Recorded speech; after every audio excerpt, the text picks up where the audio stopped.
Hello everyone, my name is Cyanel and today I am going to present you my Minecraft computer.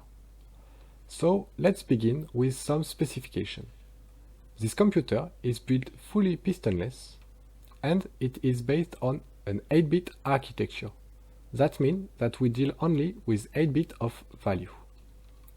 Also, it's a quad-core computer, as you can see here, and each core is individually based. That means that you can run different algorithms on each core independently. Of course, each core can exchange data with each other. Before testing the computer with some algorithm, I need to present you that control panel. So, that control panel is divided in 4 parts, as you can see. Each part is for one core and contain a reset button that resets everything in the core except the algorithm, a button to activate the line 0 of code of the algorithm, 2 buttons to choose the clock speed. As you can see here, you can choose 16 ticks per operation or 20 ticks per operation. You can also stop the clock. The last thing is that display that shows you which part is currently activated. So you can follow the line of code that is activated in the algorithm. It's really important to debug your programs. The last thing is those buttons can help you to teleport through the computer. So let's begin with a really simple algorithm that is adding 2 numbers. Here I have coded in the algorithm those 2 numbers, but of course you can connect a keyboard to the computer to enter different numbers. So here we had 11 and 14. So let's start the clock of the core and initialize the algorithm.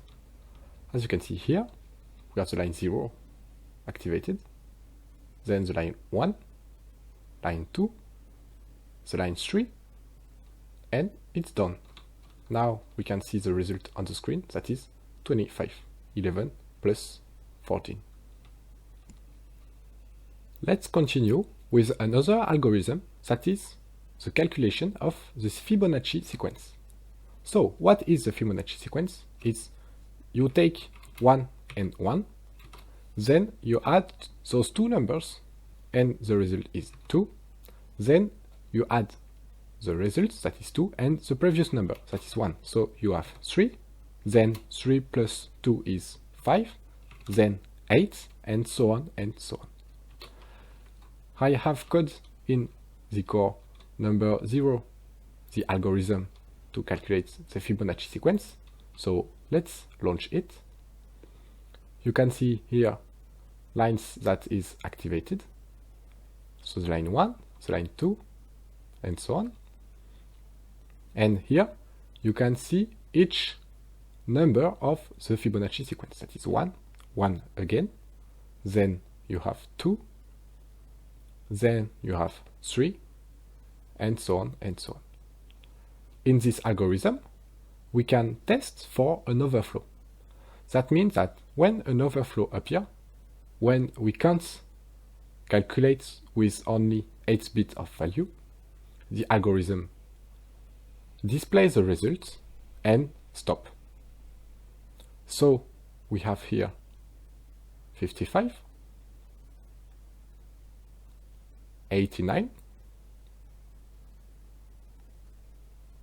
144, and the last one 233.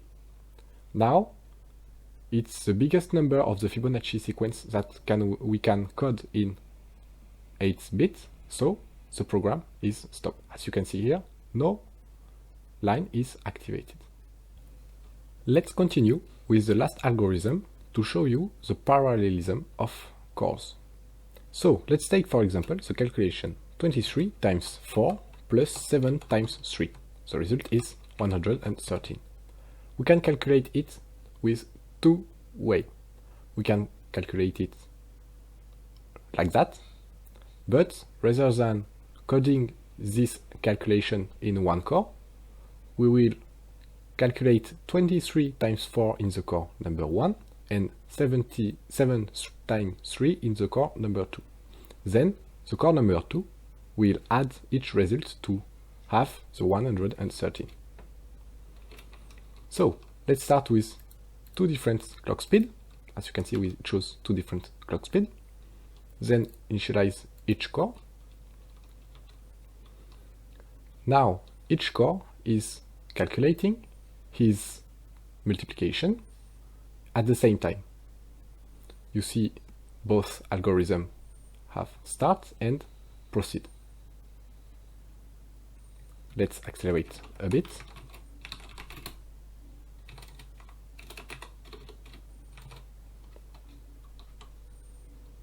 Now the core number 2 have finished its calculation and it is waiting for the core number 1. So the core number 1 finish now and send data to the core 2. Now the core 2 read data.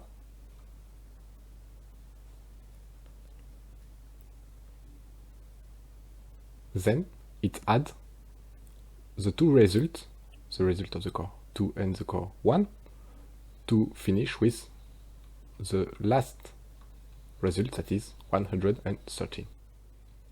Now we will see very briefly different parts of the computer. So, as you can see here, you have the instruction set. It's a hard memory in which you can code with those torches an algorithm. Each core have an individual 256 line of code. Another part is here the ALU. This part is for all calculation. For example, as you can see here in white, you have the adder. This design is by New Master, Great Redstoner. See his channel in the description.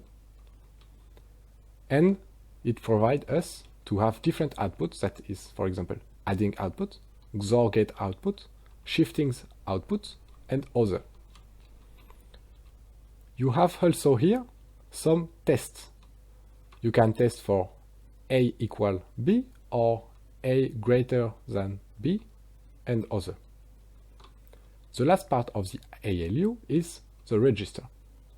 It's a very important data storage that is built to store and read data really fast. This design is by Benny's-Cube and it's a 7 bytes memory. Another important part is the main bus. This main bus is built with a writing part and a reading part. That way, you can read and write independently and at the same time. The main bus link different cores with different peripherals. As you can see here, we have the RAM and the display. But, in fact, you can add a lot of peripherals, at least 7, but it can be more. The only things you have to do is build it and connect it with the main bus. So, first, the RAM is very important and it needs to be very fast. As you can see here, it's 32 bytes of memory, and it's a design in which we can read and write at the same time independently to be the same characteristic with the main bus. Here you have the display. You have the 8-bit to BCD decoder, again a design by New Master. And when you have 4 bits of a digit, you can display it on the screen. This display design is 2-tick-long and synchronized. So that's it for different parts. Finally, a great thanks to New Master and Benny's-Cube for their designs. Also a great thanks to Lego Master 99 that inspired me a lot with his computer 5.0. See their channel in the description. Also, if you want to know more about that computer, the world save is in the description. and with it you have a user manual and some example with algorithm and binary code in it. I want to do more video about that computer, to explain you more deeply each part, or how we can code algorithm in the computer. So let me know in the comments what interests you, and I will do it. So I hope you appreciate that video, and see you soon. Bye!